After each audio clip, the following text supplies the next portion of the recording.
topic, which is low provision under which valuation is required. You all will appreciate this is a very crucial topic because along with having a knowledge on valuation standard, we also need to go through the provisions of various law, as Sarita Madam informed. Presently under IBC, the concept of registered valuer is recognized. Under Companies Act also it is recognized, but SEBI few regulation, FEMA few regulation, income tax also few places. So it is not uniform, and as we all are aware, Valuation Bill 2020 that is presently pending before the Parliament even after 3 years of introduction, and when it will finally cleared by the Parliament, that is actually means a matter of speculation. We are not aware about that. So once that is created, we let us hope that we will get more and more opportunity. But presently, whatever provisions are there that we will critically analyze in the next 120 minutes or so, you will appreciate that 2 hours time for such a wide topic is not sufficient. But in means given that constraint within next 2 hours, I will do my level best to give as much input as possible on this particular topic. So with that brief introduction, please allow me to share my PPT.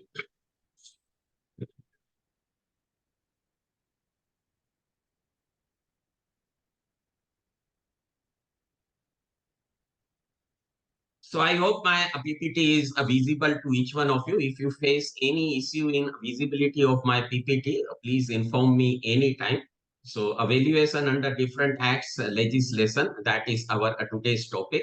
So this is just a brief history of valuation in India. You all may be aware about that. This is just a brief recap of that. It started with wealth tax rule in way back in 1957. So that was 43 plus 23 years back, that is around means 66 years back. So a provision for evaluation of unquoted shares or and a company. So at that time, emphasis was given on a book value method, adjusted as per balance sheet, duly adjusted for a discount for marketability, lack of dividend, etc. So a discount for a lack of marketability, that concept was recognized even in 1957, and lack of dividend was also recognized. So as we all are aware, under income approach, we can do the evaluation by a dividend discount model. So here a lack of dividend, a suitable provision or suitable consideration was given even in 1957.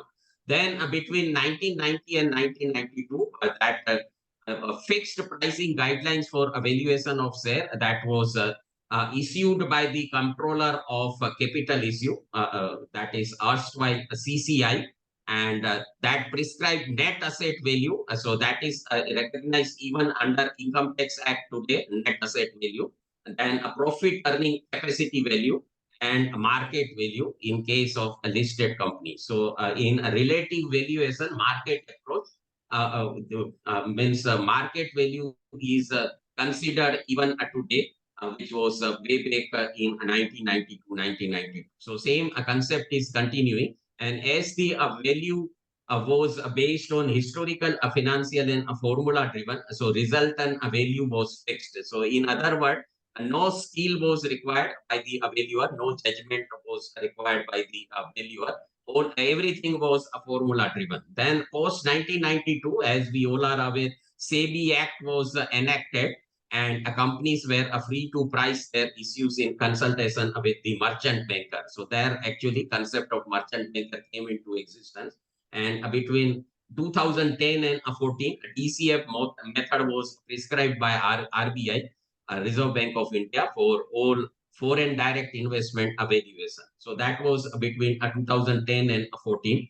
And again in 2009, so under Income Tax Act, so a provision for transfer of shares and ESOP tax was introduced as a perquisite. So ESOP actually, as we all are aware, employee stock option, that is presently means levied a tax at two stages. Number one, as a perquisite value under the salary, and as a capital gain tax. So that actually is from 2009 onwards, and means effective from October 2017 onwards. We all are aware that the Section 247 of the Companies Act 2013 that was made effective, and thereby the concept of registered valuer under the Companies Act 2013 that was recognized. So that is the brief history of valuation in India. Now we all are aware these are the statutory law under which valuation is required. Companies Act, IBC, then Ind AS, Income Tax Act, FEMA, SEBI regulation. So majorly these are the law provision under which valuation is needed under different provisions. So if we see means more detail, so transaction wise, it is amended transaction, mergers and acquisition, a fundraising and investment, sale and purchase of business, a voluntary assessment, and accounting wise, it is fair value, and we have PPA, purchase price allocation. So as we all are aware in mergers and acquisition transaction, a PPA is very important to ascertain the fair value of assets and liability acquired by the acquirer in order to actually record it in their financial statement. So a PPA very important.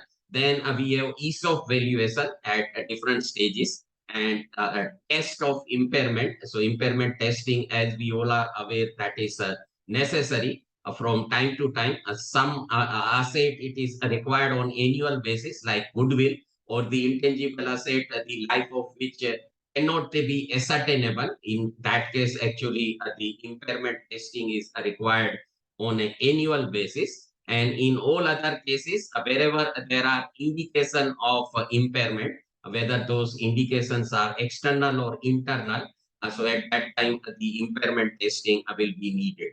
So that these are the need for a transaction, and we all are aware about this, but this is just a brief recap of entire process of valuation. So it will start with understanding the purpose of valuation, which is very important in all types of assignment, whether it is for land and building, plant and machinery, or SFA.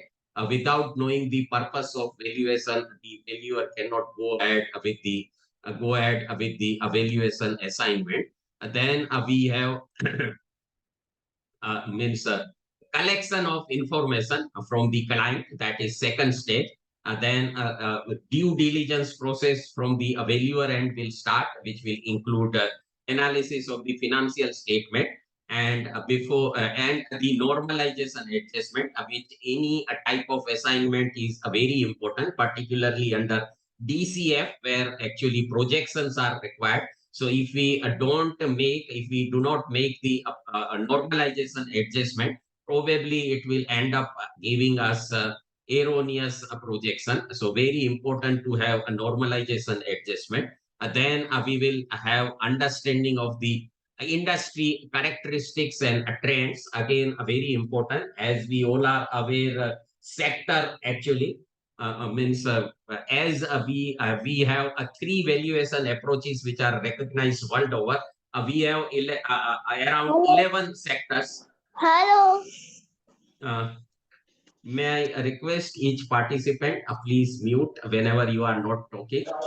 Uh, so if you have any question, you can actually unmute and ask your question anytime. Similarly, if you want to share any knowledge in this topic, you are welcome to do so. But whenever you are not doing so, I will request each one of you to please mute yourself.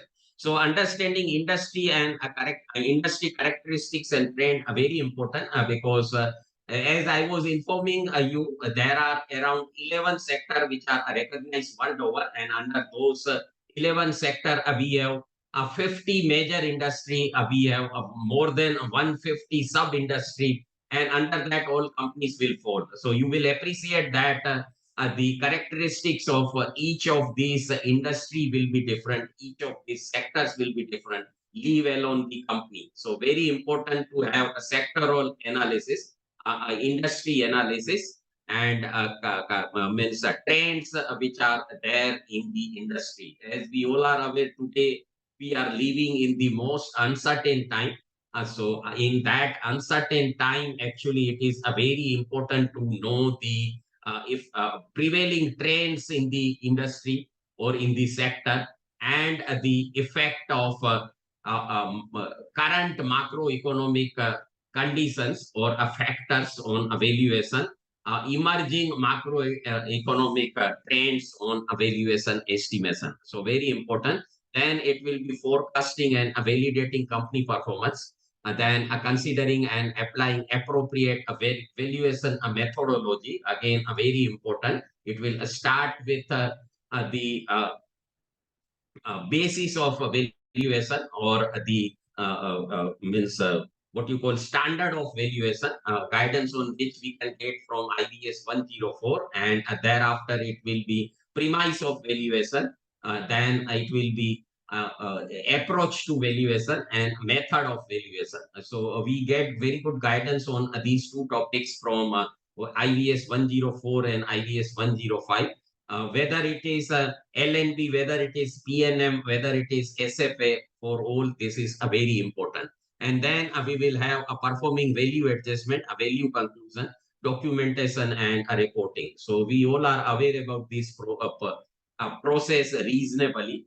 So we will actually start with IBC, but before that, actually, I would like to go to this AIF. AIF, as we all are aware, recently the concept of registered valuer is recognized, and there actually there are ample opportunity for a registered valuer. So we will start with actually AIF, alternate investment funds, where the concept of registered valuer is recognized just 2 months back, and then we will move to the IBC. So just give me a minute. I will skip this for now, and we will come later after completing AIF. So alternate investment fund, that is actually a very big opportunity.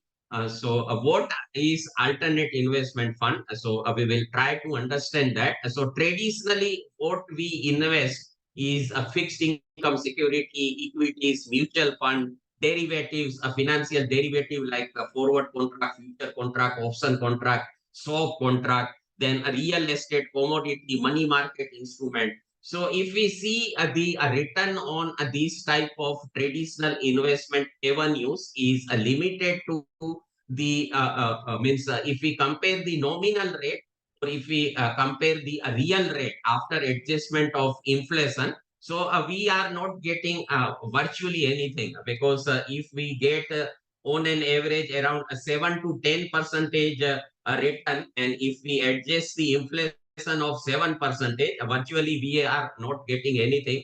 Although it may look like we are earning 7% or 10%, but if we adjust the effect of inflation, probably we are not earning anything. So actually, individuals, high net HNI, high net individuals, and the various institution, pension funds, and all, they always look for lucrative opportunity for investment. So they always take risk. They are actually risk averse.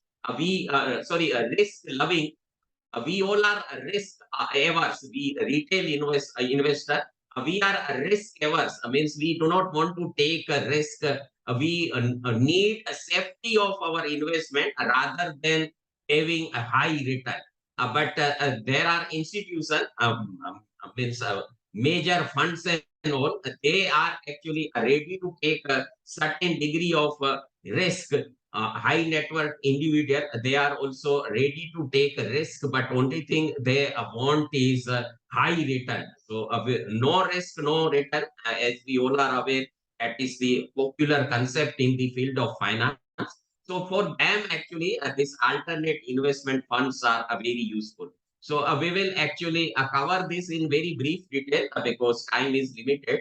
So this alternate investment fund provide an opportunity to diversify investment portfolio beyond a traditional asset class like stock and bond. and they provide exposure to a wide range of alternative asset like private equity. We all are aware about private equity, hedge fund, real estate, commodities, and more. So that this AIF may be useful to all types of assessment, particularly land and building also. Because these high net individuals, they invest in real estate project also. So very important, particularly the commercial project. So real estate and a commodity. And this alternate investment fund that can help manage risk by spreading investment across different asset classes and a strategy. So that will diversify this diversification that can potentially reduce the impact of market volatility, because we all suffer from market volatility. We retail investor, we have a limited investment, and whenever there is a volatility in the market, we actually end up losing money sometimes. But this AIF, they actually diversify their investment, they diversify their portfolio in such a way that they don't end up losing money even if there is a volatility. And for that, actually, the very skillful fund managers are employed to manage this alternate investment fund. Market volatility and economic downturn on the overall portfolio. So this alternate investment, these frequently have the potential for higher return compared to a traditional investment opportunity, as we have seen, as bonds, debenture, fixed income securities, shares, and etc. But AIF allow access to investment opportunity that may generate attractive risk-adjusted return, particularly in sector or strategy that are not easily accessible through a traditional investment vehicle. So that is the role of AIF.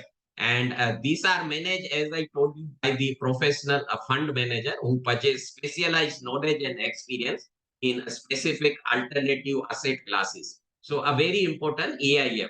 And this is just a brief background, because unless we know what exactly is AIF, then we will not appreciate the opportunities which a registered valuer has got in the recent past, subsequent to issuance of circular by a SEBI. So very important. And this alternate investment fund typically have a longer investment horizon compared to traditional investment fund, and this longer term approach aligns well with certain alternative investment like private equity, real estate, which require a time to generate return and may have a limited liquidity.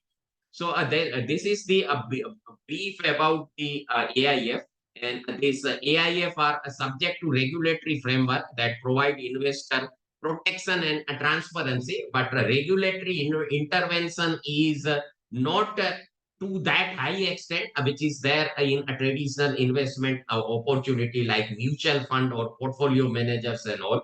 AIF is having a regulatory intervention through SEBI, actually, Securities and Exchange Board of India, but that is not at high level. So that is AIF. And this actually, all AIFs are divided into three categories. We have a category one alternate investment fund, a category two AIF, and a category three AIF. So in India, actually, this is not a worldwide, this is not global phenomenon, but in India, actually, all AIF, alternate investment fund, these are divided into three categories: category one, category two, and category three. So category one funds are those funds which help society at large. Actually, a purpose of AIF in category one, that is to return something to the society, and because of that, they are given certain tax concession. So category one investment fund, they are actually, they enjoy a certain tax concession from the government. So these are close-ended fund, means that funds are for a particular time period, 5 year, 10 year, and all. So close-ended fund having a minimum tenure of 3 year, maximum there is no limit. It can be 5 year, 10 year, 20 year, 25 year, but it is a close-ended fund. After a completion of tenure, it needs to be wind up. Close-ended fund investing in a venture that are ideally considered as economically desirable. So that is in the benefit of economy of a country. And then we have a category 3 fund. So category 3 fund, they are taking more risk, and they actually enjoy investment in each and every type of investment opportunity. So these are open-ended or close-ended. So either that can be open-ended or close-ended. I mean, open-ended means no definite time period, time frame for a winding up of the fund. So that is open-ended and close-ended. So that category 3, either it can be open-ended or it can be close-ended also, employing diverse and complex trading strategy with a view to gain a short-term return. So that is actually category 3. And residual category is category 2. So funds which are not covered under category 1 and category 3, that will fall under category 2. So these are close-ended, again, having a minimum tenure of 3 years, and which do not fall under category 1 and category 3. So that is residual in nature. Now a question will come, which type of investment fall under this category? So category 1, it is a venture capital fund, angel fund, infrastructure fund, social venture fund. Recently, as we all are aware, social stock exchange is created on both NSE and BSE. So that will fall under category 1 AIF, a social venture fund. So the purpose of their investment is to help the society. It is not to earn money. So that is social venture fund. We have a number of social venture fund. Purpose of which is to give back to the society, not on return on their investment. So that is social venture fund. And a situation specific fund. So situation specific fund will include all the means they can invest in this CIRP company also in IBC cases. So situation specific fund, if they see the opportunity, what they will do, they will become a resolution applicant. They will invest in a company, and then at the right moment, after a company is solvent, they will seek opportunity to get out of the company, and thereby they do the money. Best example of that is perhaps the Mittal Group. So as we all are aware, Mittal Group has specialized in investing in insolvent firm, and then they make it solvent and get out of that and earn money. So IBC also, we all are aware, Mittal Group acquired SR Steel. So that is actually their strategy to acquire the firms which are in a financial distress, make them solvent and get out of that. And by doing so, actually they earn money. So that is situation specific one, funds. Just one example of that. And in a category 2, we can have debt fund, private equity fund, and a funds of fund. Funds of fund means they can invest in venture capital fund, angel fund, infrastructure fund, all types of fund they can invest rather than investing in one particular type of fund. So funds of fund, that is also very important. So this category 2 and category 3, we have the hedge fund and a pipe fund. So all these are actually category 1, category 2, and category 3. And valuation regulation, because time is less, we will now move to valuation part. This regulation 23 of SEBI AIF regulation 2012, going by that, the alternate investment fund must provide its investor with a description of valuation procedure. So actually, when it is alternate investment fund, don't expect the size of the fund limited to just 100 crore or 200 crore. It will be much, much more than that. It will run somewhere in thousands of crore. So a very good opportunity for the valuer. You need to have a networking with fund managers of AIF. So that is the that must provide investor with a description of its valuation procedure and methodology used to value its asset. And a category 1 and category 2 AIF, these are required to have their investment value at least once in every 6 months. So that is plenty of opportunity. Once in every 6 months, going by a regulatory requirement, they have to get their funds valued by independent valuer.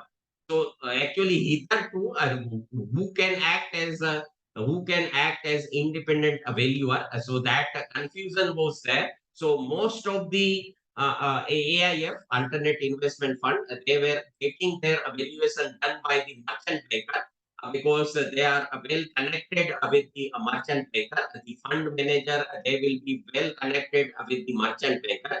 But now SEBI has told he a merchant banker cannot do the valuation of alternate investment fund. It needs to be done by the registered valuer. So very important. So category 1 and category 2 AIF, these are required to have their investment valued at least once in every 6 months, and with the approval of at least 75% of the investor of value their investment in AIF, these valuation period that can be extended to 1 year. So either it is a 6 month or it is a 1 month, but that is applicable to category 1 and category 2 only. Category 1 and category 2, as we all are aware, these are close-ended fund.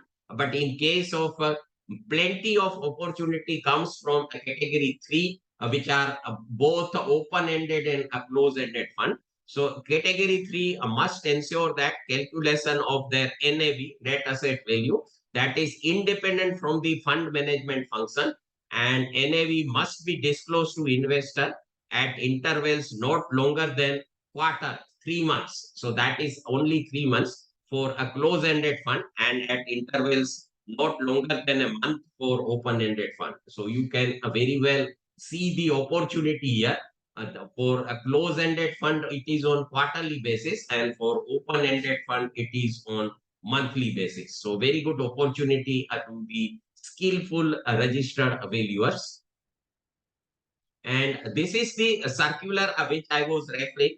As you can see, this circular is issued in the recent past on 21st of June 2023. So a standardized approach to valuation of investment portfolio of AIF. This reminds me actually in a Gift City Gandhinagar also, because Gift City Gandhinagar, as you all are aware, the professional have ocean of opportunity. They call it as the ocean of opportunity for the professional, including the valuer. So now actually a very big number of AIF, these are getting set up in Gift City of Gandhinagar, apart from other parts of the country, particularly in Mumbai or Delhi or major cities like that. This is actually I have taken from a circular dated 21st of June.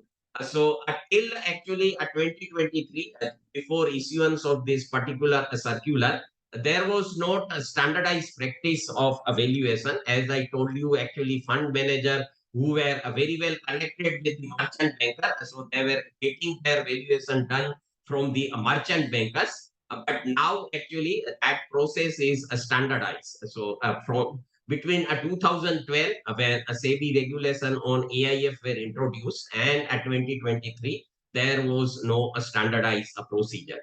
So going by that manner of valuation of AIF investment, so in terms of regulation 23(1) of AIF are inter alia required to carry out the valuation of their investment in a manner specified by a SEBI from time to time. So in this regard, a following is specified. So a valuation of security for which valuation norms have already been prescribed under a SEBI mutual fund regulation, that shall be carried out as per norms prescribed under a mutual fund regulation. And a valuation of security which are not covered in para 3.1 above, that shall be carried out as per evaluation guideline endorsed by any AIF industry association, which in terms of membership represent at least a 33%. So that is actually a procedural part. Again, we will not go through this. You may go through this particular circular dated at 21/6/2023. Since we have less time, so we will not go through detailed part. But what I want to highlight before you is this eligibility criteria for the independent valuer. So that is very important. And here actually concept of registered valuer is recognized. So eligibility criteria for independent valuer. So in terms of regulation 23(4), the manager shall ensure that the AIF appoints an independent valuer which satisfy the criteria specified by SEBI from time to time for valuing investment a portfolio of AIF. So in this regard, a following is specified. The independent valuer shall not be an associate of a manager or a sponsor or a trustee of the AIF. So supposing Rakesh Junjunwala created a AIF, alternate investment fund. Unfortunately, he is no more, but he created many AIF. So in that, actually opportunities were given to the manager of the fund or a sponsor of the fund or trustee of the fund to make the valuation. But now actually they cannot do so. And the independent valuer shall have at least 3 years of experience in valuation of unlisted security, and independent valuer shall fulfill one of the following criteria. So one of the following criteria. So criteria number one is independent valuer is a valuer registered with the IBBI, Insolvency and Bankruptcy Board of India.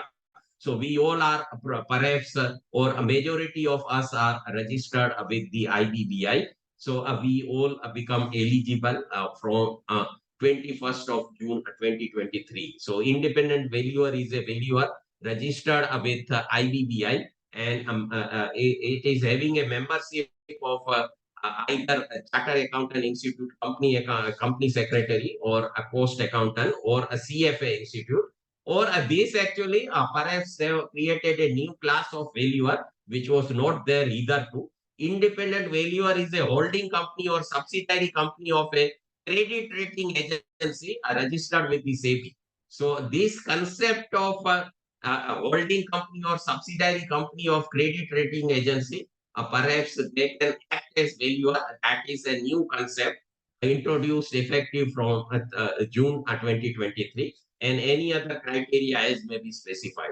So here, since independent valuer shall fulfill one of the following criteria, so here actually at least SFA valuer will fall. And how it is useful to other types, because many time, as I informed you, this AIF also invest in a commercial project or housing project, a big housing project. So land and a building valuer may also get opportunity here. So that is any other criteria is maybe specified. So I hope this information was useful. AIF, which is a recent development. So I thought I will cover this first, and now we will go to the IBBI valuation under IBC. So here actually I have means listed down some important points which needs consideration. So actually, I will actually highlight these issues first, and then we will critically analyze that. So asset class wise evaluation under a CIR. Now, what is the meaning of CIR, Corporate Insolvency Resolution Process? What is the meaning of CIRP?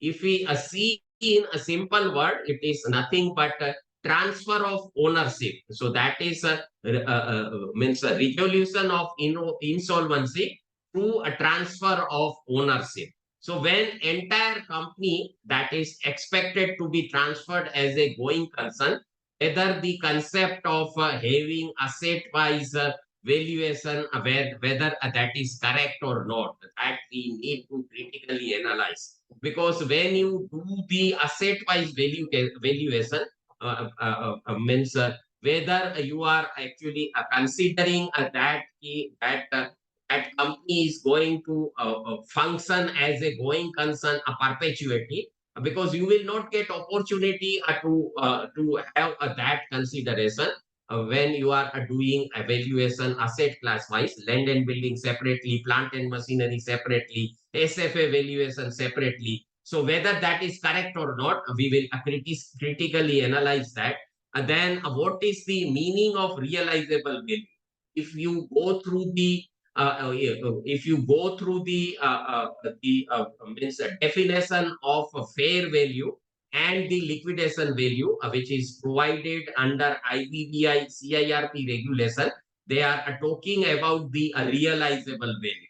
But what is the meaning of realizable value? Because there can be multiple meaning of realizable value. that is not clarified under the regulation. So that also we will try to critically analyze. Then exit standard of value referred to by the term a fair value under a CIRP regulation. So if we go through the guidance provided in IBS 104, which is on a basis of value and a premises of a value. So actually there the standard of value or basis of value, fair value is recognized, but that is under IFRS 13, International Financial Reporting Standard 13.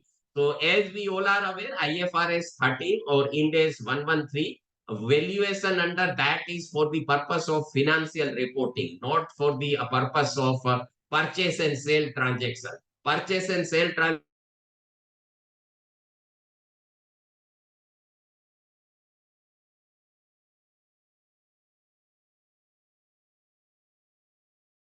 whether that is correct or not, that we will try to understand through critically analysis. And then a guidance of use of IBS across all IBBI regulation. So if you go through the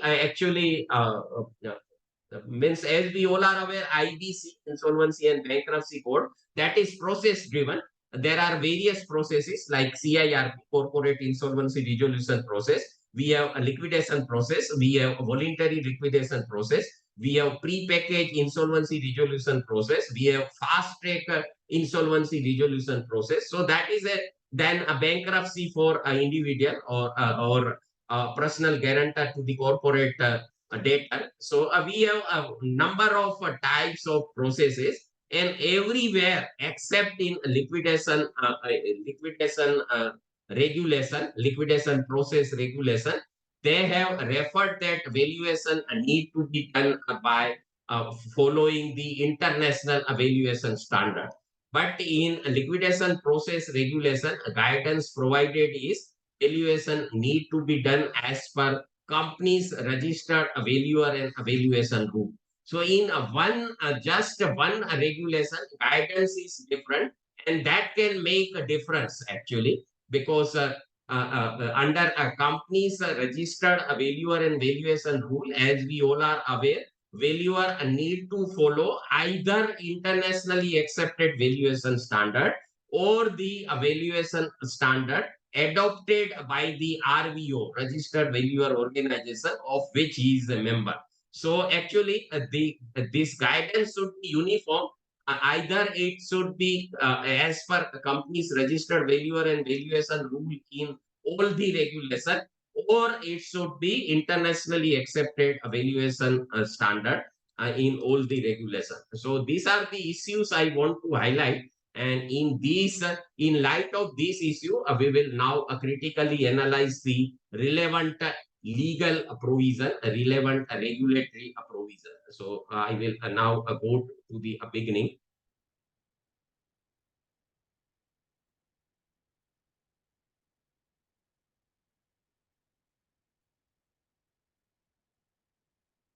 So just give me a minute. I will just take 1 minute.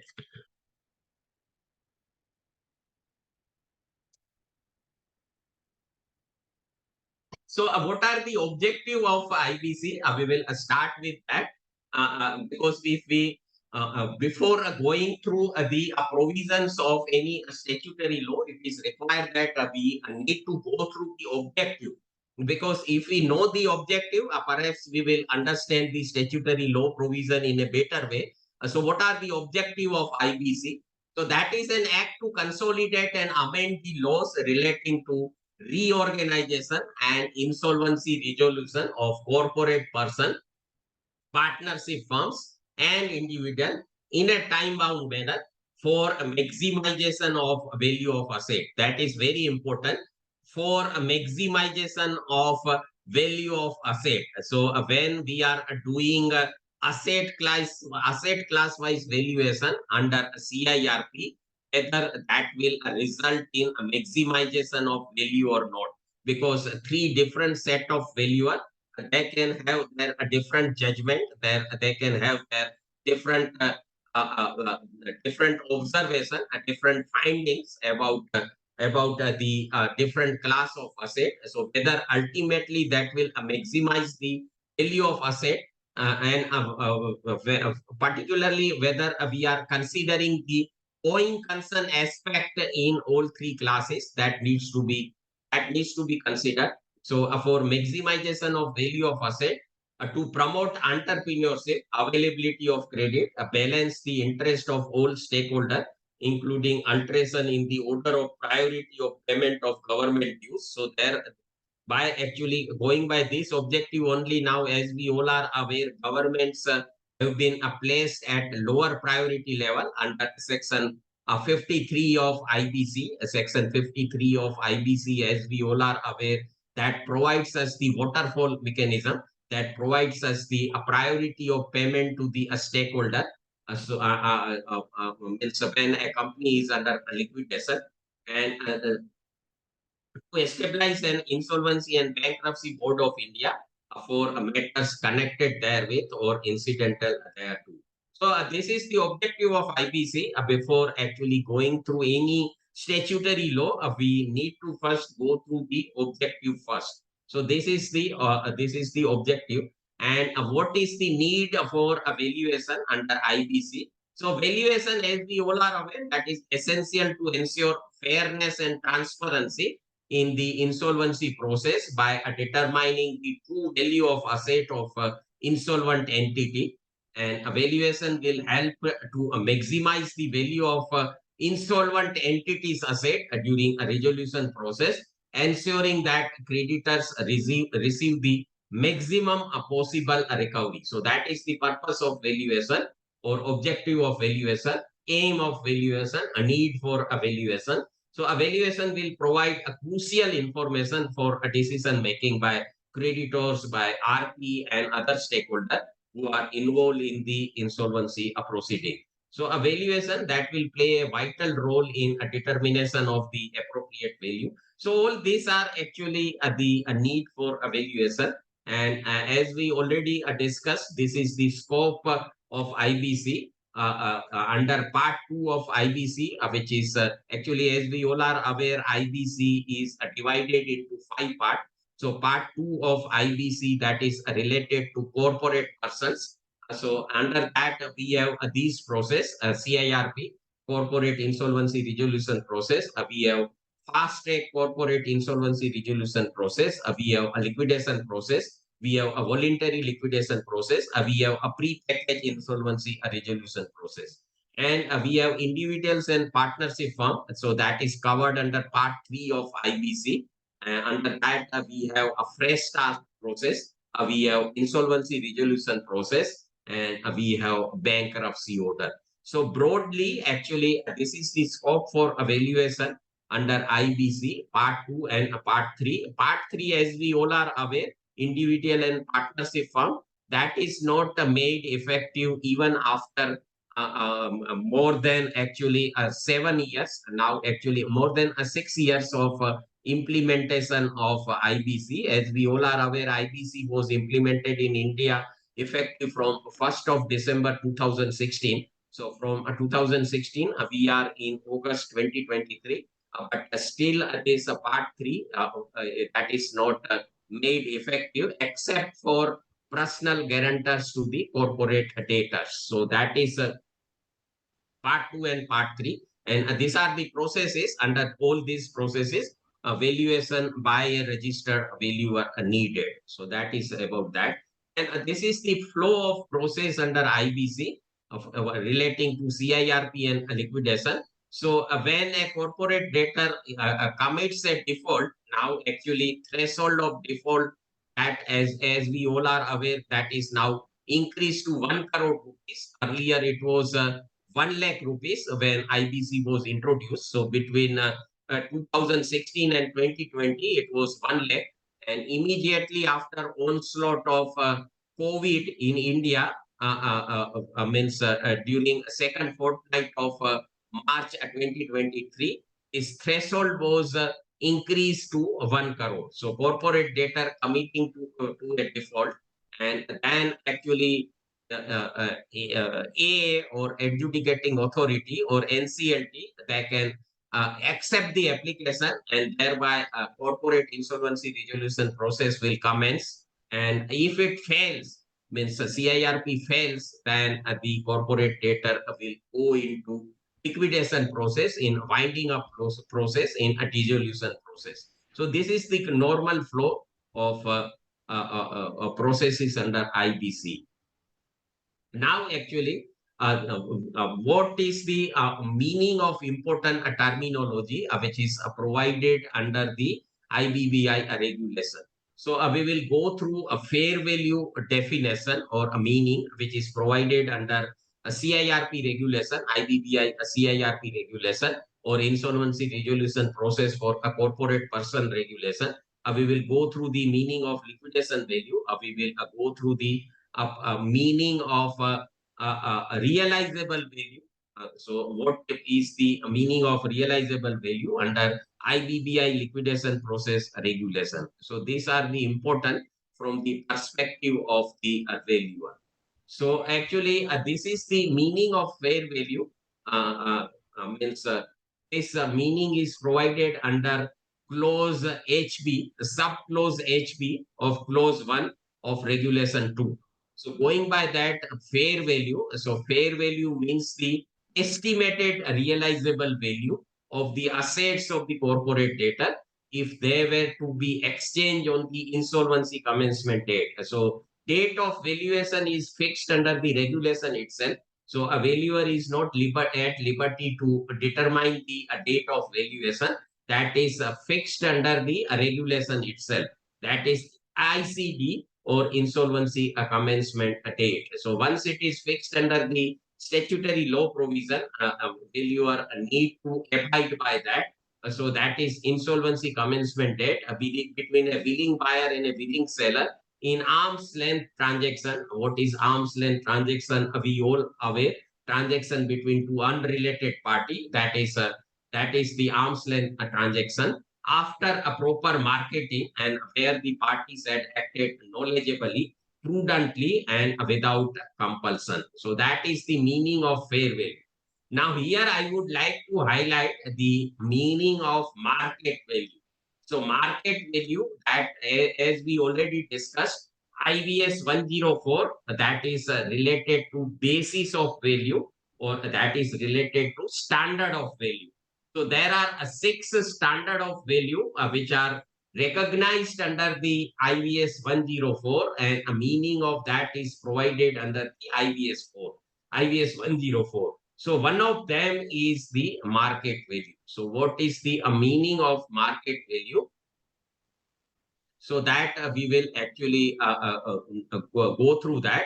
So market value, that is the estimated amount for which an asset or a liability should exchange on the valuation date between a willing buyer and a willing seller in arm's length transaction after proper marketing, where parties had each acted knowledgeably, prudently, and without a compulsion.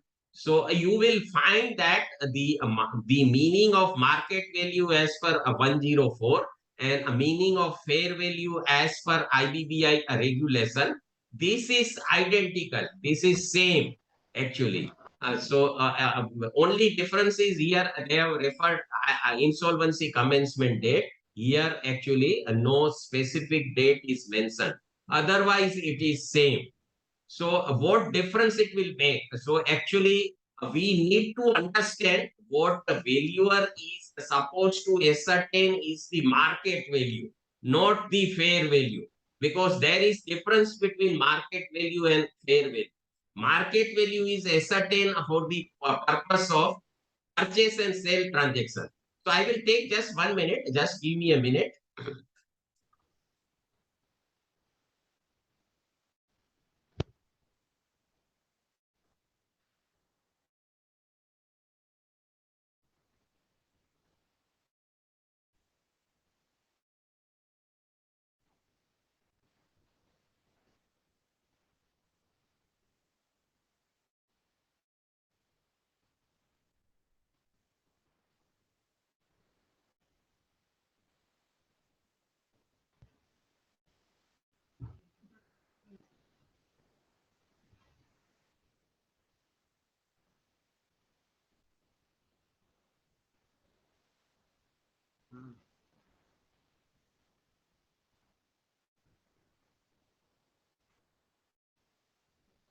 Extremely sorry. It was unavoidable.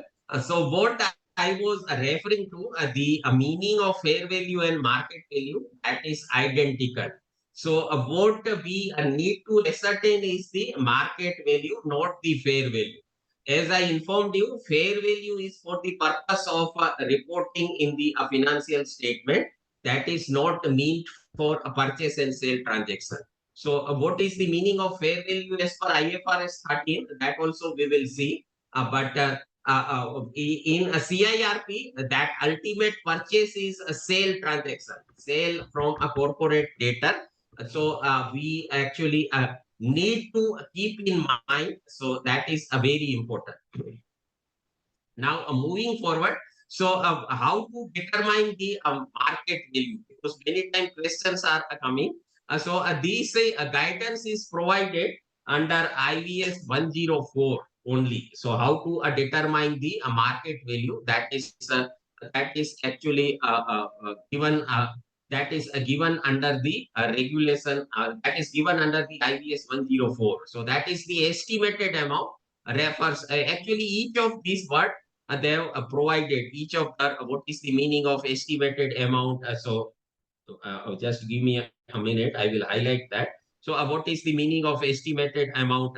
What is the meaning of exchange on valuation date? What is the meaning of arm's length transaction? What is the meaning of proper marketing? What is the meaning of acted knowledgeably? What is the meaning of prudently? What is the meaning of without compulsion? So, that is given in a very good manner in the IVS 104, and I have highlighted here. Actually, you can go through it. We will not be able to go through it entirely, but I would like to highlight certain point. Market value is the most probable price reasonably obtainable in market on the valuation date in keeping with the market value definition. So that is what we are expected to do when we are ascertaining the fair value under a CIRP regulation. So market value, that is the most probable price reasonably obtainable in the market on valuation date in keeping with the market value definition. And best price reasonably obtainable by the seller and most advantageous price reasonably obtainable by the buyer. So here we need to consider the interest of both. We need not consider interest of only one party. A win-win situation for both the party, buyer and seller. So normally, actually, what we do, we take into consideration the interest of corporate debtor only, and that will actually result when actually the assets are put for sale in the market. Probably the value as estimated by the register valuer may not get realized because at that time a purchaser will look for its own interest. So here under the IVS, when we are doing a valuation IVS compliant, so we also need to go through the guidance provided under the IVS. So here it says best price reasonably obtainable means best price reasonably obtainable by the seller and most advantageous price reasonably obtainable by the buyer. So that should be win-win for both the parties. That should not be actually means beneficial to only one party. So that we need to consider. And here it is a very important the estimate specifically exclude an estimated price inflated or deflated by a special terms of the circumstances like a typical financing, a sales and a leaseback arrangement, a special consideration or a concession granted anyone associated with the sale, or any element of value available only to a specific owner or a purchaser. So that we need to actually don't we are not required to consider it. And estimated price should not be either inflated or deflated. So that is arm's length. It will also be covered under the meaning of arm's length pricing. So there should not be any concession. So this is a very important. And this I was referring to. So see, these are the basis of value which are which are actually defined under IBS 104. Market value meaning we have already said. Then we have market rent. So market rent is taken as a basis of value or standard of value for a leasehold transaction. And then we have equitable value. Equitable value is considered in a case, mainly in case of mergers and acquisition transaction, mainly amalgamation transaction. So their exchange ratio will be determined. So there we will determine the equitable value. Investment value or worth. So that is entity specific. When actually I am purchasing a property in a particular complex. So investment value to me will be different from the investment value of other buyer in the same property. So that is actually that is investor specific. That is not to all. So that is investment value or worth. A synergistic value will be taken actually in a case of business combination transaction. Like as we all are aware in the recent past, the amalgamation between HDFC and HDFC Bank is concluded. Actually, the value of assets to the combined entity of HDFC and HDFC Bank will be more than value of same asset to the individual entity like HDFC and HDFC Bank. So whatever addition is in value is there, that is synergistic value. We call it as a marriage value also. So certainly in our personal cases also, in means value will increase. So that is known as marriage value also. Business combination transaction, a liquidation that is related to winding up of a entity. So that is a liquidation, a value is determined at the time of liquidation or a winding up of a company or a business entity. And these six bases of value, these are not only recognized under IBS 104, but meaning of that is also provided under the IBS 4. So both recognized and defined under IBS 104. And we have these other standards of value or basis of value, which are recognized under the IBS 104, but the meaning of that we need to derive from the respective document. Like a fair value going by International Financial Reporting Standard or Index, and a fair market value as per OECD. OECD stands for Organization of Economic Cooperation and Development. So that is a global body, they have also provided the meaning of fair market value, and a meaning of fair market value provided by OECD, that is considered or that is recognized in court of law across the world. So that is very important. A fair market value going by US IRS. So in India, we have income tax department. In USA, they call it as Internal Revenue Service. So in the income tax department or IRS of USA, they have also provided the meaning of fair market value, and that is also recognized world over because it is found place in international valuation standard. And then we have this Canadian case law. So this is you will appreciate it is recognized under the IBS. So how important that is. This Manning versus Harris Steel Group. Under that also we can get a meaning of fair value. So all these are a basis of value, and this market value and all this we have actually covered. We will not go. What is valuation date and all this actually we need to go through in detail so that we understand the peculiarity of each and every term which is used as part of the definition of a market value. But here we will skip since the time is less. I will actually take you to the important aspect of this PPT only. So now actually I will highlight the meaning of fair value going by IFRS 13. So going by IFRS 13, the meaning of fair value, that is the price that would be received to sell an asset or paid to transfer a liability in an orderly transaction between a market participant at the measurement date. So that is the meaning of fair value as per IFRS. Now you will appreciate that the meaning of fair value given in IBBI regulation, that is totally different from the meaning of fair value which is provided under the IFRS 13, because meaning of fair value as per IBBI regulation, that is same as meaning of fair value of meaning of market value as per the IBS 104. So you need to consider, whenever you are determining a fair value, you keep in mind you are determining the market value as per IBS 104 and not the fair value as per IFRS 13, because these two are different altogether.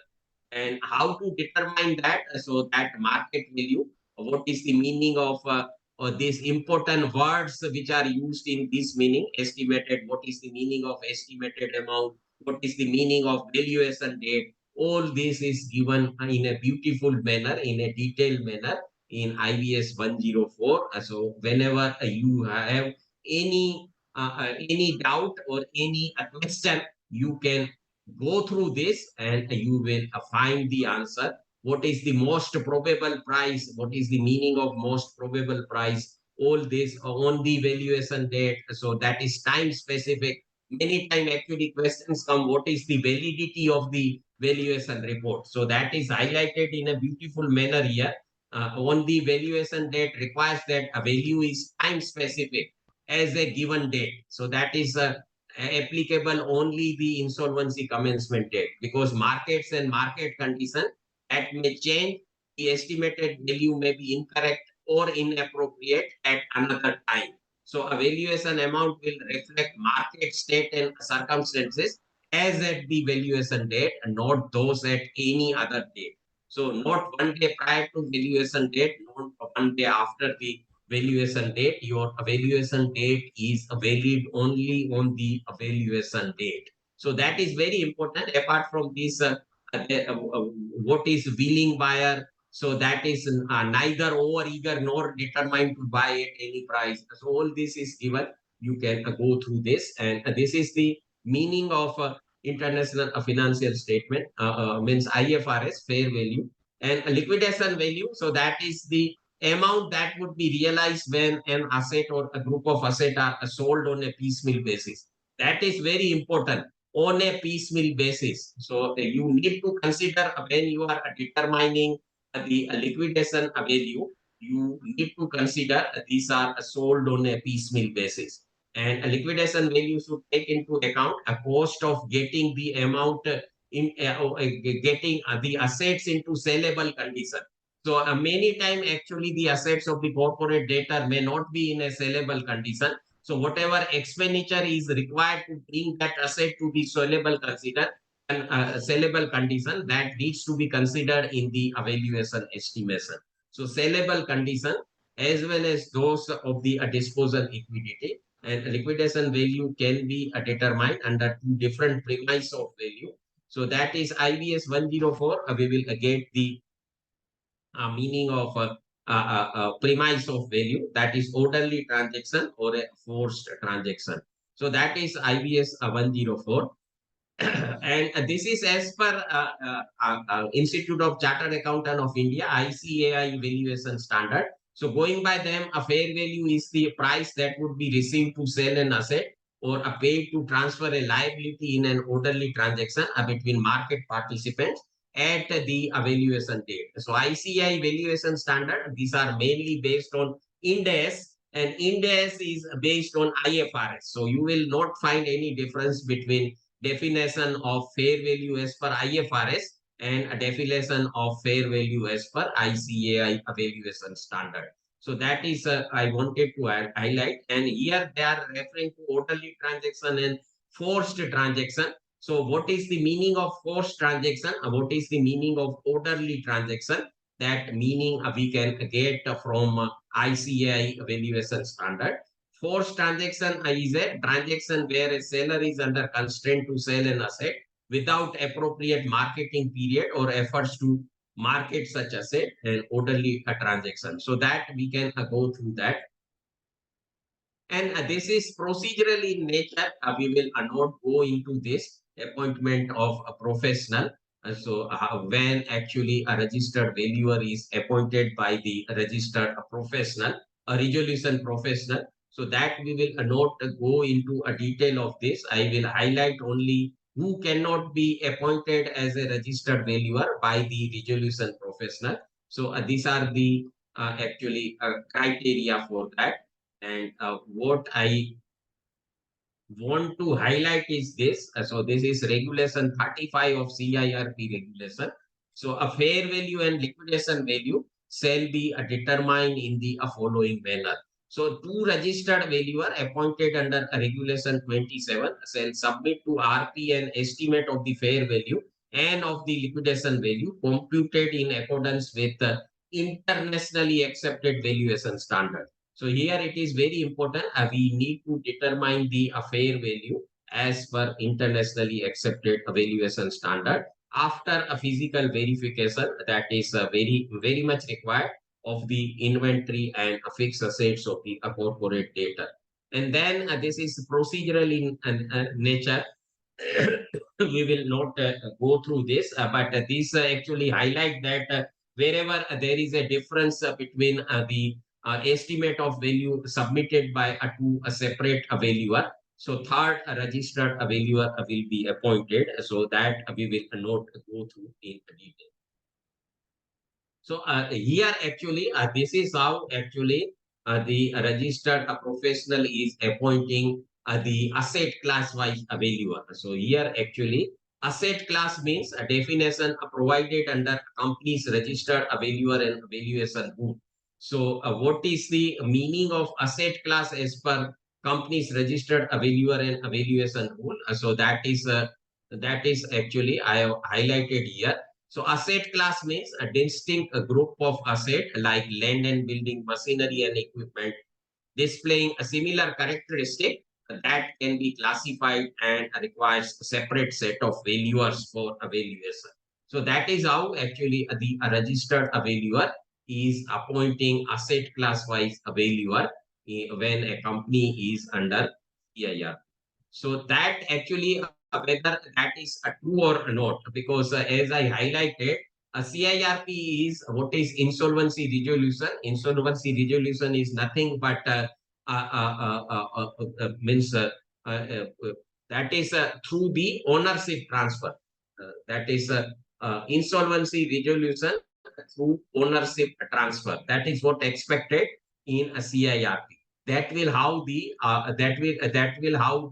maximization of value of the assets of the corporate debtor will take place. So when you are actually considering asset class wise valuation, you are not taking into account the going concern, because when a entity is a going concern, a certain additional value will be added to it. So that is very important. Now, in that reference, what I will do, I will highlight the guidance provided under the IBBI liquidation process regulation. So this is the means these are the avenues. Actually, what is a liquidation? So under a liquidation, as you all are aware, what happens, all assets of the corporate debtor that will be disposed of, and whatever realizations are there, whatever actually money is recovered out of a sale of those assets, that will be distributed to all the stakeholder like creditors of the company or shareholders of the company.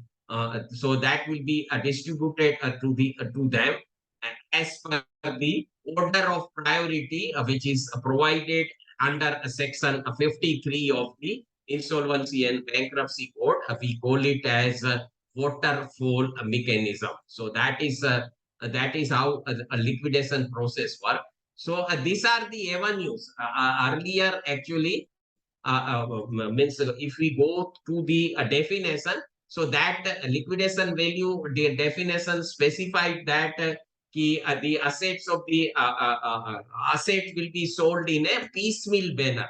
But here actually, if you see, liquidator has these avenue. So as you can see, a liquidator can dispose of the assets of the corporate debtor in a six manner.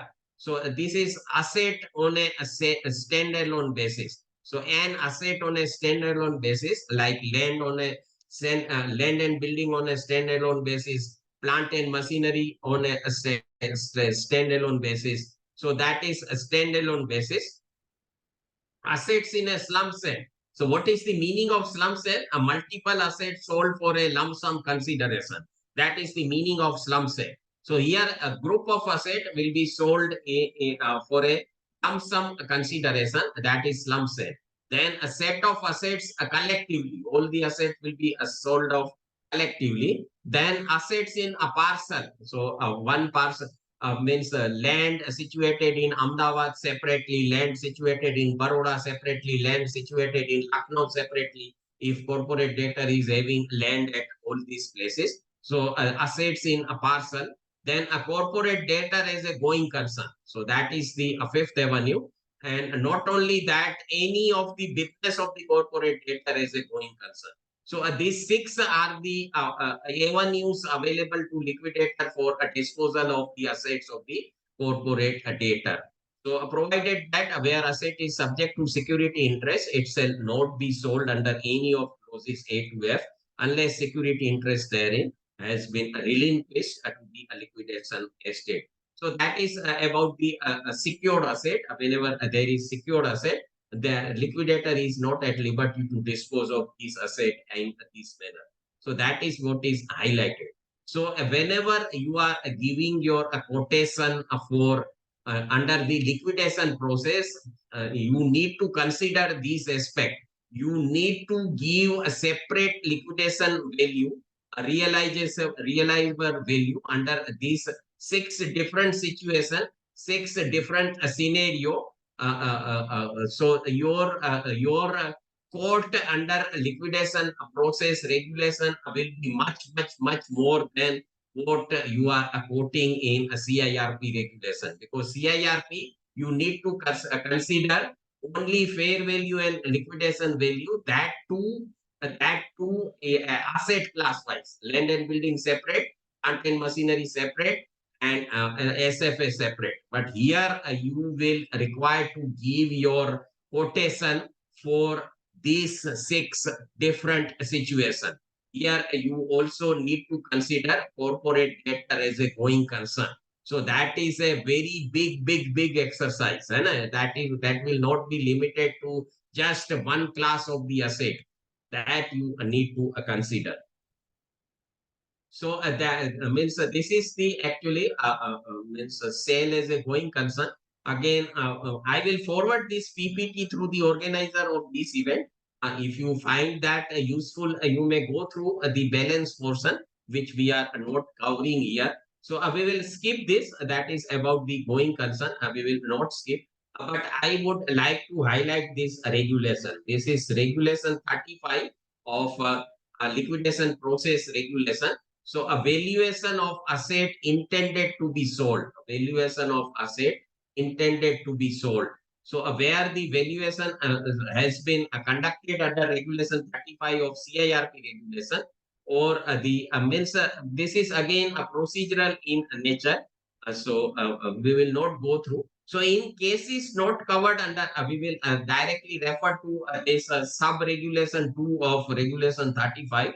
So in cases not covered under a sub-regulation 1, or where liquidator is of the opinion that a fresh valuation is required under the circumstances, he shall within 7 days of the liquidation commencement date appoint two registered valuer to determine the realizable value. So remember, here you are not required to determine the fair value. Here you are not required to determine the market value. Here you are not required to determine the liquidation value. Here you are required to determine the realizable value. Now, what is the meaning of realizable value? Nowhere in the liquidation process regulation it is specified. Nowhere in the international evaluation standard it is specified. Now, if you have gone through the exposure draft, as you all are aware, IVS is under the process of amendment. And IVSC, that is International Valuation Standard Committee, they have already published the exposure draft and process of inviting comments from all the stakeholders. That probably is now over and that will be finalized. So in that, actually, they have tried to incorporate the meaning of realizable value under IBS. So probably when a new version of IBS will come, we may have the meaning of realizable value. But at present, as we all are aware, IBS effective from 31st of January 2022, that is in force, and there you will not find the meaning of realizable value. Now, according to me, I actually say that realizable value means asset as is where is condition. So the buyer of the asset will come and he will dismantle the plant and machinery. He will dismantle the building and he will take away all the machinery. As is where is, as is where is basic. So whatever that is, according to me, is the realizable value. Some other valuer will tell, no, no, no, these assets are not in operating condition. So first it needs to be made in operative condition. So any expenses incurred into that, that needs to be considered. And whatever actually is the expenditure involved in a disposal of the asset, that also needs to be considered. So that is realizable value. So that will be again a different. So that is left to the imagination of the valuer. No meaning of realizable value is given anywhere. So that what I wanted to highlight, because a law provision and that needs to be analyzed critically, then only we will come to know the exact meaning. So here actually we need to determine realizable value of the asset uh, uh, or a business under that is not only asset. Here they are referring to assets or a business as a whole. So that is very important. Either asset or a business is under clause A to F of regulation 32. So clause A to F I have highlighted here. This is clause A to F of 32. So a registered valuer need to determine the realizable value under these six circumstances, under these six situations, under these six scenarios. Very important. So that is about the this, and this is again procedural in nature, who cannot be appointed as the registered valuer. So that is we will not go into a detail of that, but here actually I would like to highlight this. The registered valuer appointed under sub-regulation 2 shall independently submit to the liquidator the estimate of a realizable value of the assets or businesses, as the case may be, computed in accordance with a company's registered valuer and valuation rule 2017 after a physical verification of assets. So as I informed you earlier, here actually they are referring to the a company's registered valuer and valuation rule. Here they are not referring to the internationally accepted valuation standard. So you will say, what is the difference in that? So there is a difference. I will explain that. So under a company's registered valuer and valuation rule, as I informed you, the valuer need to do valuation either by internationally accepted valuation standard or the valuation standard which are adopted by the RVO, registered valuer organization, of which he is a member. So that is the guidance provided under Rule 8 of Companies Registered Valuer and Valuation Rules 2017.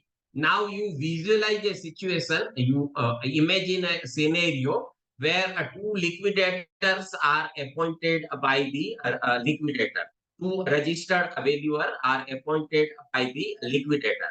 One of the registered valuer, he is actually a member of ICAI RVO, that is Institute of Chartered Accountant of India RVO, and the second registered valuer, he is the member of Divyajot Valuation Foundation.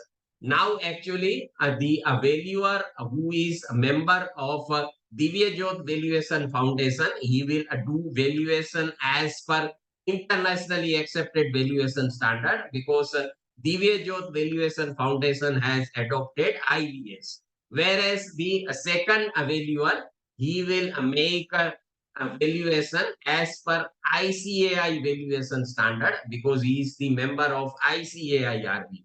Now, when two different sets of valuation standards are followed, that will actually naturally make difference, because guidance provided in these two valuation standard, that is different. Actually, maybe in a majority of cases it is same, because ICI valuation standard again based on IVS, but some changes are always there, and actually that change also can make a difference in a valuation estimate submitted by to a different registered valuer. So there is therefore a need for having uniformity in guidance provided how to conduct the evaluation.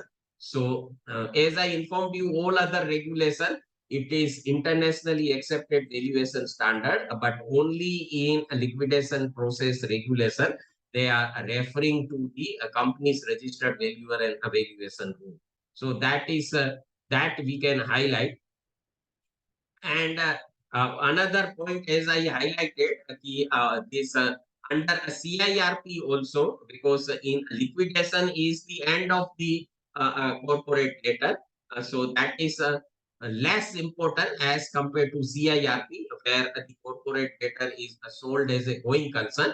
So here, since the value of corporate debtor is ascertained in this different scenario, it is very important to determine in a similar manner under a CIRP. So that can actually increase our professional fees also, because presently we get a complaint, we get very less remuneration when the registered valuer is appointed under the IBC.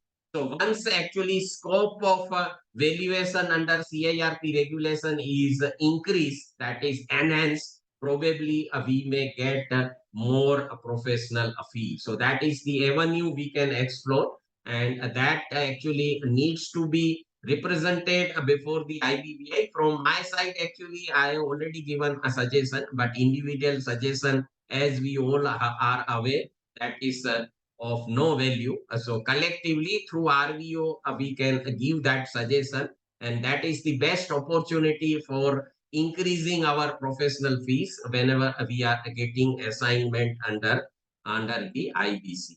So that is what I highlighted. I wanted to highlight here. Means again we will go through this asset class wise valuation under CIRP, whether that is proper or not. That needs to be reviewed. Meaning of realizable value, we referred under a liquidation process regulation. What exactly is the meaning? Because I can actually have a different meaning as compared to other registered valuer. So meaning of that should be made crystal clear in the IBBI regulation itself. Then exact standard of value, which is referred by the term fair value under CIR, whether that is market value or fair value, what the valuer needs to determine, that needs to be clarified in the regulation itself. And guidance of use of either IVS or company's registered valuer across all regulation of IBBI, that needs to be done. So that is the actually IBBI, and this is actually I have listed down where actually the evaluation is required under a different regulation of IBBI, because it is not means time is very short, so we may not able to cover all this. So I have made a summary where actually evaluation is required, and this actually I want to highlight a very important because in the recent past actually, as we all are aware, the disciplinary authority of IBBI has issued many disciplinary orders against the registered valuer. And means majority of them, they mention that you have not mentioned this, you have not referred this in the evaluation report. Actually, I want to highlight what needs to be the contents of the valuation report. That is actually provided under a Rule 8.3 of the company's registered valuer and valuation rule. In our evaluation report, at least we need to incorporate these contents. That is a statutory requirement, and we are not at liberty to bypass this. So if we follow this, probably we will have less stricture from the IBBI on at least on a non-incorporation of a detail in the valuation report. So very important to incorporate this. I have highlighted these detail needs to be incorporated. So with that, actually, it is over IBC and AIF. We will cover some other regulation also. What we will do actually for health reason also, when we sit continuously for 90 minutes or so, it is always better to have a little walk. So I would like to have a break of 5 minutes, short break of 5 minutes. I think it will be convenient to each one of you. But before we do so, any question on whatever we have covered so far? After that, we will go into break. Yes, Agrawal sir, how are you, sir?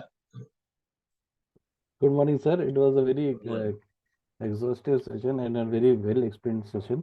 Sir, I have one doubt that for CRP, normally as a land and building valuer, we are required to do the fair value of the asset of the date when the CRP has been initiated.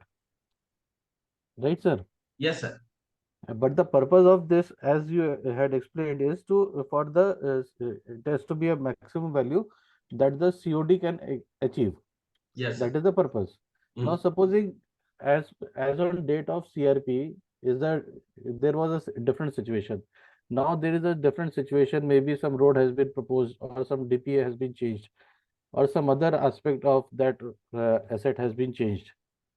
Maybe the entrance has been locked, or maybe the entrance has been provided, better entrance has been provided. So in these situations, sometimes the value of that asset will change, will be affected, because sometimes it is more than a year also that the CRP Yes. has been initiated, and the date of we doing the valuation, issuing the valuation date, report. So what is the difference then? How do we how will it be useful to do the fair value of the asset as on CRP initiated date, So whereas I understood your question, sir. yes, What you need to highlight is you are required to do the valuation on a CIRP commencement date, yes, and yes, some event has happened after between yes, the date of valuation, exact date of valuation, and yes, the CIRP date. right, Okay, sir, sir. right, yes, sir, So that event has affected the value of a particular property. That is yes, what your question yes, yes, precisely is, sir. yes, sir, So yes, in sir. that you will get guidance in IBS itself that says ki, if it is speculative in nature, you will ignore that, sir. And if it is concrete, means some documentary evidence is there, yes, it Mm, is really happened, and because of that, the value is affected. So mm. that you will consider in and record it in the evaluation reports. So then that is the thing. Then I have to mention that the fair value as on CRP date will be this much, but the value as on today is this. Considering this, actually, the value may actually work out to this. Huh, that we have to elaborate then. It is always better to have conservative approach, sir, Huh, in that is okay. valuation estimation. Yes. So any actually event which has affected the value, according to me, if it is speculative in nature, many times it is hearsay. If this road will come and value will decrease. So we should not consider that. But Hmm. we have proper government document which says Yes. that a bridge construction will start from this particular date. And Huh. as we all are aware, once overbridge is constructed, the nearby shops will get less Hmm. business, or Yes. nearby land and building may fetch less value. So Yes. that aspect we should actually consider conservative approach. We should consider, Yes. and that we need to highlight properly in the valuation report. And Correct. there is no harm in that, sir. That is as per me, sir. Right, है ना? sir. Right. हाँ, Okay, sir. Thank you, sir. Thank you. right. So, Sudhir ji, as I can see, sir, you have a question, sir. Sir, yes, sir. Good afternoon. Yes, good afternoon, sir. How are you, sir? Sir, fine, sir. Sir, my question is like this, that in one of valuation where I went a few days back, it is the valuation for inventory, and the inventory are basically automobile parts, like for Eicher crankshafts, pistons. These are the parts. But somehow I understand that valuation of inventory is not in P&M scope. So could you elaborate, sir? What is exactly, how should Yeah, we yeah, go yeah. about it? Actually, that confusion is there. You are right, sir. That confusion is there because they say it is plant and machinery, SFA, and land and building. So inventory will fall in whose part, whether it is SFA or plant and machinery. In a documentary means in any of the regulation or in any of the statutory provision, we do not have a specific guidance. But going by the disciplinary orders issued by the disciplinary committee of IBPI in the recent past, they have highlighted that it needs to be done by the SFA valuer. Now, my question is, you rightly pointed out automobile part that is highly technical in nature. Like that, if you consider the inventory of petroleum product, है ना, sir? Inventory of any chemical. So whether SFA valuer is competent to do so, he may engage some expert actually, but ultimately the responsibility will lie with the SFA valuer. है ना? SFA valuer will have overall responsibility. So according to me, sir, again, this is the point which needs to be taken up with the IBBI or IBBI collectively by all the RVU. Individual basis, I don't think anybody will get the answer, sir. But on a collective basis, through our respective RVO, we need to highlight this point. Okay, this should be actually clarified in the regulation itself, sir. So that is my understanding, sir. So similar is like if there is an undivided share of land. Yes. Now, we being a valuer of land and building, we need to have all that demarcated thing. This is the specific place where the plot is. Now, if there is a huge chunk of land and I say that इसमें आपका plot है, which is not defined, then what it is? It is an SFA valuer to do that, or a land and building to do that. It's a So, sir, tangible asset or actually, intangible asset. I mean, no, means ownership document is what, sir? Because a title document is needed, sir. है ना? yes, Land and building. So, what yes. is the title document? Title document says that it is an undivided share of yours. Acha, you mean to say, supposing a residential complex, है ना, हाँ, sir? maybe, Residential maybe a club, means a maybe. residential complex or any commercial complex in Yes. which document they mention that this flat holder is having so much of undivided share in the plot of land, है ना, sir? हाँ, हाँ. So that is actually usual practice. So in that, according to me, you need to proportionate actually. Total value you need to consider and proportionate it. That is one way of doing actually. That is my understanding. Supposing I am residing in a complex where there are 200 flats, है ना, sir? And in my title document, it is mentioned that the undivided share in land of this particular flat is so much. So I first need to ascertain the value of entire plot of land, which is of 200 flat, and Mm. then I can probably do the proportionate part of that. So that is one way of dealing with it. You are more competent than me in land and building, sir. So you may have a better understanding or better suggestion, sir. No, sir, but there is no flat. There is 20 acres of land, and Yeah, we have yeah. So now same there thing is will no applicable. there is no construction, there is no demarcation, there is nothing there. But Hmm. I say that you owe us say 1 acre of So, land here. so out of 20 acres, so first you need to So determine 20-acre value, and you no, no, sir, ascertain. is it a tangible asset or is it intangible asset? That 1 acre of yours, is it a tangible asset or a intangible asset? So, sir, according to me, if you have title document of 1 acre, okay, probably that land is not particular plot of land is not allotted to you, Hmm. but you are certain that you are going to get 1 acre of land from Hmm. in that at a future date. That is certain. So that if your title document is that, so that is not intangible, it is tangible. Land you can already see. Only thing that particular portion is not demarcated. That is the That's right. only age. Otherwise, so it is tangible. Sir, how you can see it is intangible? Yeah, that is the issue. That Uh, for me, when it is a tangible asset for a land and building, it has to be fixed asset with demarcation. Everything has to be particularly in place. Otherwise, yes, you will get, हाँ ये आपका है, but we It is cannot a say. matter of interpretation, but Yes. according to me, actually, only thing demarcation is not done. But if you are certain that at a later date you will get a demarcated plot of land, then it is always a tangible, because intangible asset at a later date cannot become a tangible asset. Sir. Intangible asset will remain intangible forever. Sir. So here is the case you are referring to, where intangible asset will become tangible at a later date. That cannot be, sir. According to Okay. me, my understanding, sir. Mm-hmm. Okay. Intangible will remain intangible forever, sir. How it can become tangible from intangible at a later date? That is my understanding based on whatever limited inputs you are giving right now, sir. Right. I have not referred to the documentary part. Whatever Mm-hmm. limited inputs you are giving, that is my understanding. Right, sir. Right. Okay.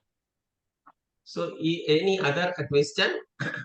So, now it is 11:43. Just allow me a break of 5 minutes, and we will have at 11:48. Remaining time, whatever best we can do, we will do that. I hope that will be convenient. Thank you for your attention throughout the session and making it interactive. Thank you.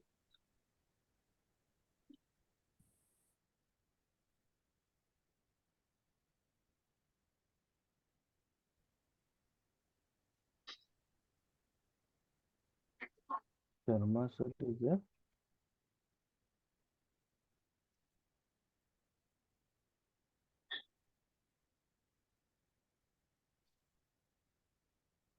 Rechai Sharma sir is there. and Kasala Baba. Father Katlan, that one. What do you want to do? Then what do you want?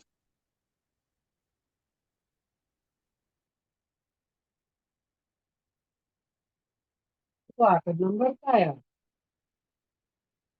आपका ये card 4 वाजता आलेले card कडे तो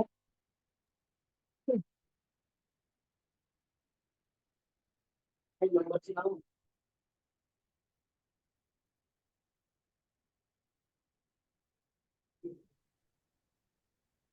आपली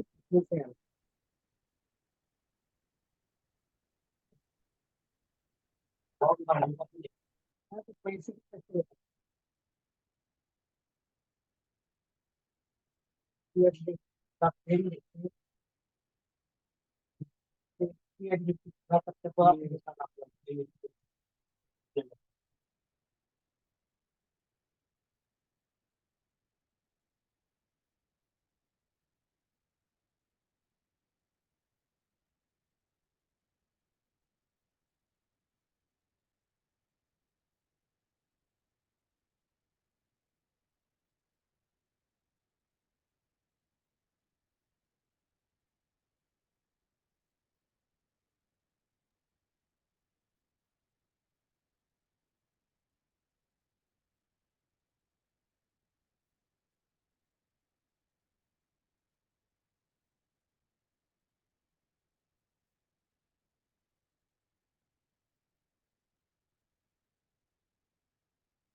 काय म्हणलं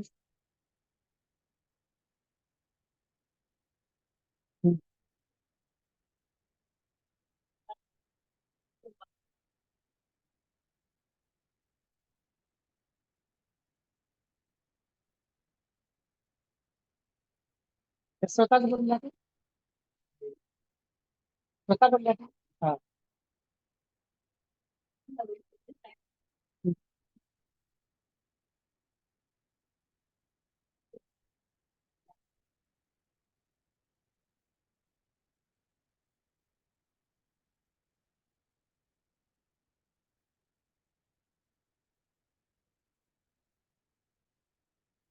आज बाकी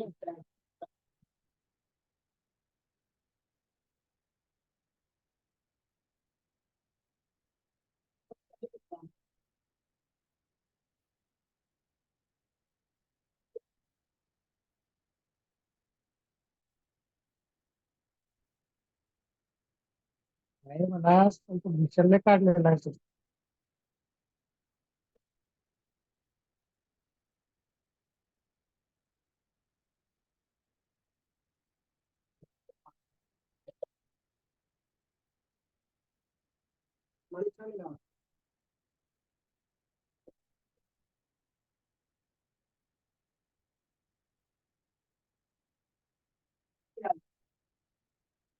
आता हे काय यादीच संपल्याबरोबर ठेवायचं बापरे. मग म्हणजे ते message करता करता बी यादी किती टाकायची. चौधरी काकांना फोन करायचा So can we resume the session now? I hope all of you have rejoined. टाकायचं. So we will go to my PPT. I hope there are no further questions because at the end we may not get opportunity to give reply to your question. काय काय नाही So, so if you have any question, questions are welcome. Otherwise, we will go to my PPT. Sir, one another doubt I always have, Yes, sir, sir. yes, yeah, is that SURFACE Act was enacted, and SURFACE Act is being taught in for IBBA exams in 50 hours training for land and building values at least. I know that. Yes, sir. Yes, sir. But it has not been like the provision is not there for an IBBA registered value to do the valuation for SURFACE Yes, Act. yes. There actually surface rules. If you see, it is specifically mentioned as per Wealth Tax Act. Registered manual means registered under the Wealth Tax Act, sir. Sir, what had happened was I had read that in Hmm. 2002 it was conceived. This act came into the Yes, force. yes, yes, Then in 2007 it changed from it required the requirement of a value change from a approved value to registered value. But yes. Very due good. to the default situation that time being 34 AB as a registered value, the 34 AB had come. Basically, Yes. it is the requirement is a registered value, not Yes. a 34 AB. Yes.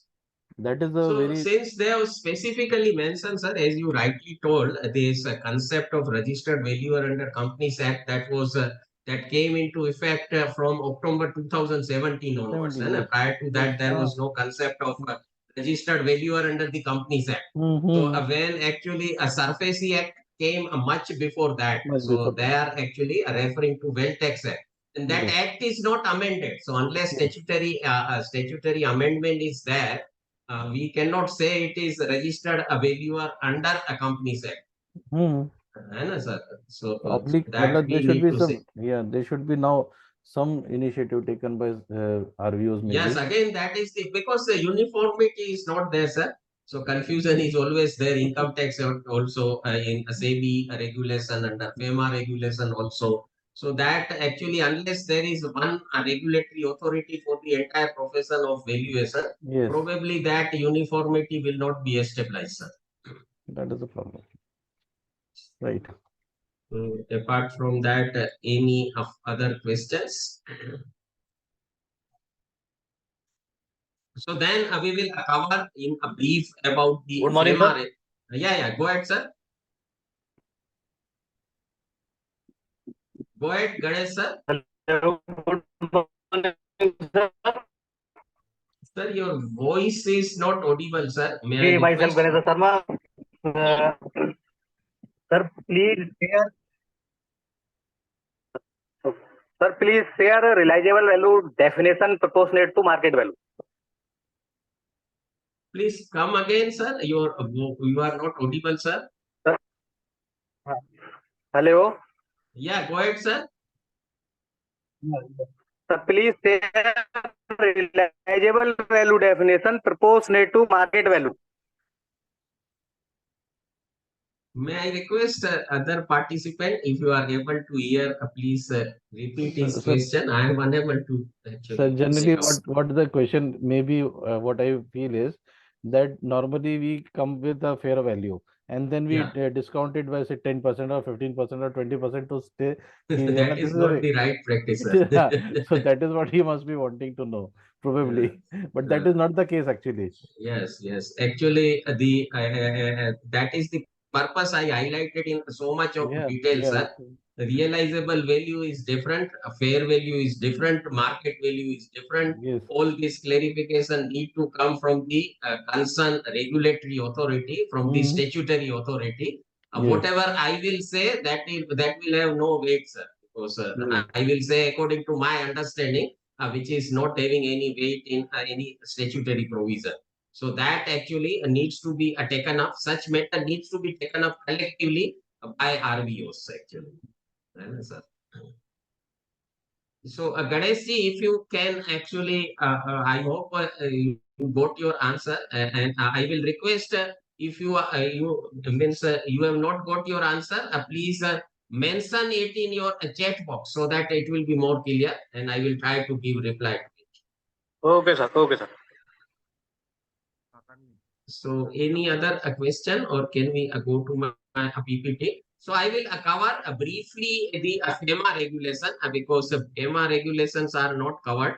Time limited, time is very limited with me, so it is just limited to 7 minutes. So I would like to highlight a certain important aspect of the FEMA regulation, which is very important. So that just give me to skip to FEMA regulation. So this is about the FEMA regulation. So under FEMA, actually these are the scenario, these are the types of transaction with non-residents which are illustrative in nature. So this is not exhaustive in nature. So here actually valuation is required. Transfer or allotment by a company to a person resident outside India. Transfer or allotment by a person resident in India to a person resident outside India. Transfer or allotment by a person resident outside India to a person residence in India. Then a swap of a capital instrument from actually debt instrument to equity, or from a preference to equity and all. Then a subscription to a memorandum of association of a company, and investment in LLP or a limited liability partnership. So these are the types of transaction which can happen, and this is the actually graphical representation of foreign investment in India. So foreign investment in India, that can be divided into two parts: repatriable basis, non-repatriable basis. So mainly all types of investment actually, when a foreign entity will invest in India, that will be mainly on a repatriable basis. So a repatriable basis will include foreign direct investment, foreign portfolio investment, foreign VC investment, venture capital investment, and other types of investment. So under FDI, foreign direct investment, we will have automatic route and government route. As we all are aware, under FDI, it will be either automatic or the government, and a person residence outside India, they will actually be governed by automatic. Under foreign portfolio investment, that will be mainly by the non-resident Indian or a person outside India. And then we will have a foreign institution, qualified financial institution, and RFPIs and all. So that is under FPI, foreign venture capital investment fund. So as we all are aware, we have a SEBI registered foreign venture capital institution and a venture capital fund, and international venture capital utilities and funds. So that will fall under a foreign venture capital. AIF will be mainly governed, and part of AIF will come here, and other investment. So that is foreign institutional investments and all, and that will be long term. Non-repatriable, mainly it will be from NRIs, non-residents Indian. So that is foreign investment in India. And this, as we all are aware, this FEMA was enacted to regulate foreign exchange transaction in India, and Act came into effect from 1st of June 2000, and that replaced earlier FERA Act, Foreign Exchange Regulation Act of 73. And FEMA aims to facilitate external trade and payment, promote orderly development and maintenance of foreign exchange market in India, and preserve the stability of India's foreign exchange reserve. So that is about this. And these are the actually regulation of foreign exchange, capital account transaction, foreign investment enforcement, adjudication, offenses and penalties. So all these are given in a brief here. And then we have this main section, main provisions under FEMA. Section 3, dealing in foreign exchange. Section 4, holding of foreign exchange. Section 5, current account transaction.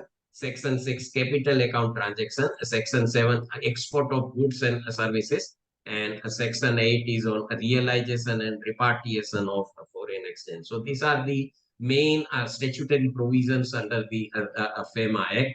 And then this is the actually evaluation under FEMA.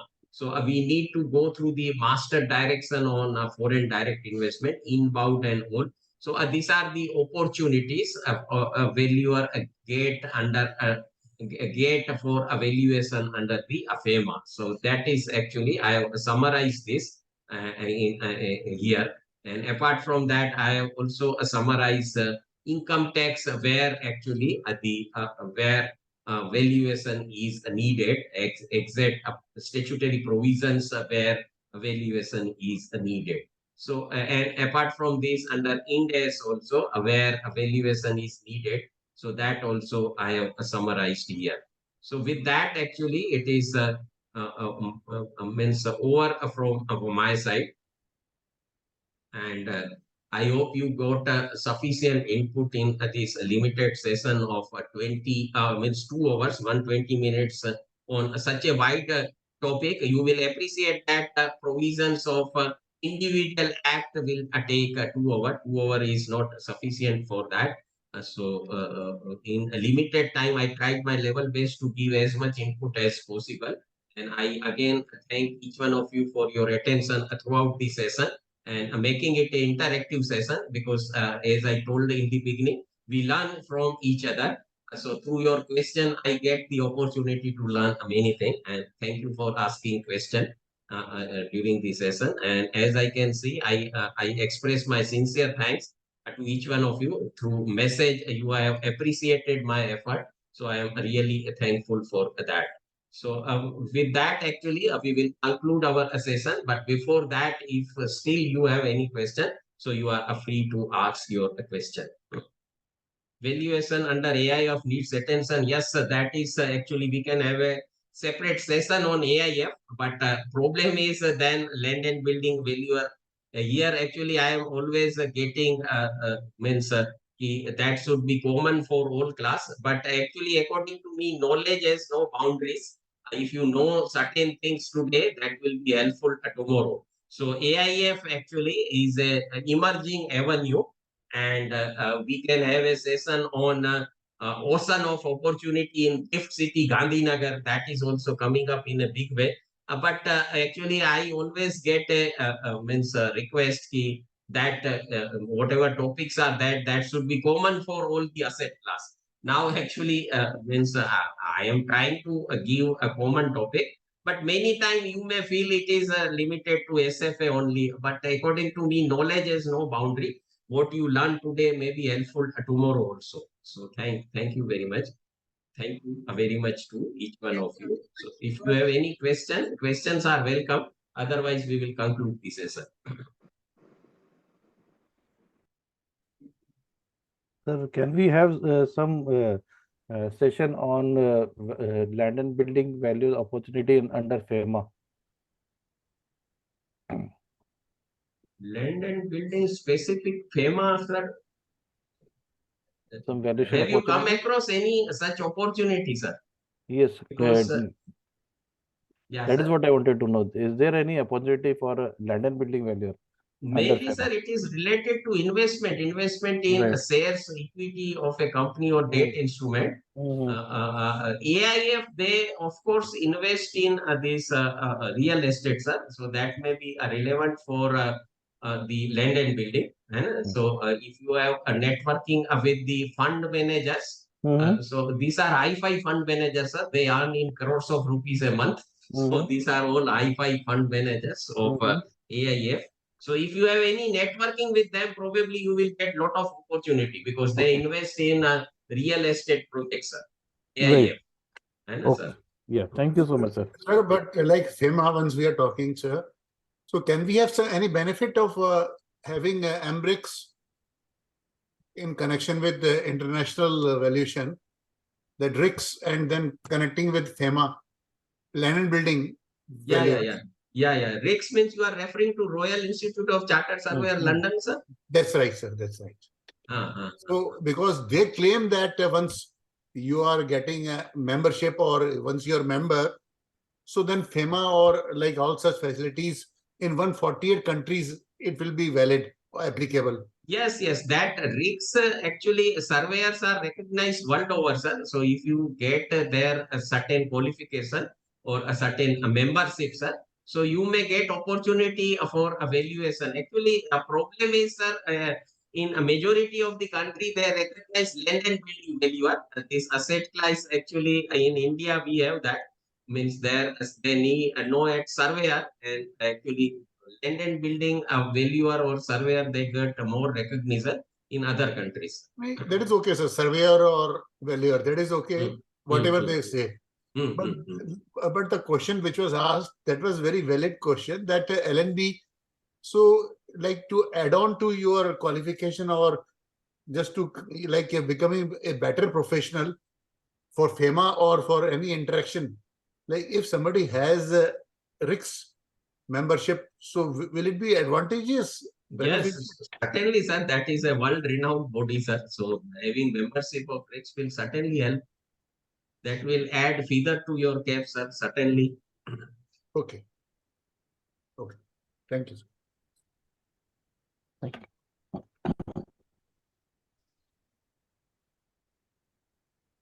So if so actually today is Sunday, so we will not actually bother much to all the participants. If no question, we will end our session. So, Sarma sir, can we end this session? Yes, sir. Yeah. So we have come to the end of the CEP. As always, Chatwani sir was on the point and on target, and he covered. Sir, you covered the topic very nicely and very well. And you have cleared the doubts of all participants, and there was enough interaction. Thank you very much, sir. And thank you, participants, for participating in this CEP. Please share your topics for our future CEPs. Also share your feedback. Thank you very much. Thank you, Sarita madam. Hello. Thank you, sir. Thank you. Thank you. Thank you, everyone. Thank you, Sharma sir. Thank you, Ji. Thank you, sir. Thank you, Sethi sir. Thanks. Thank you. Thanks everyone, sir. Thanks everyone. Bye. Thanks to all. Sharma sir. Yes, sir. Hello sir, एक request था. Yes, sir. बताइए.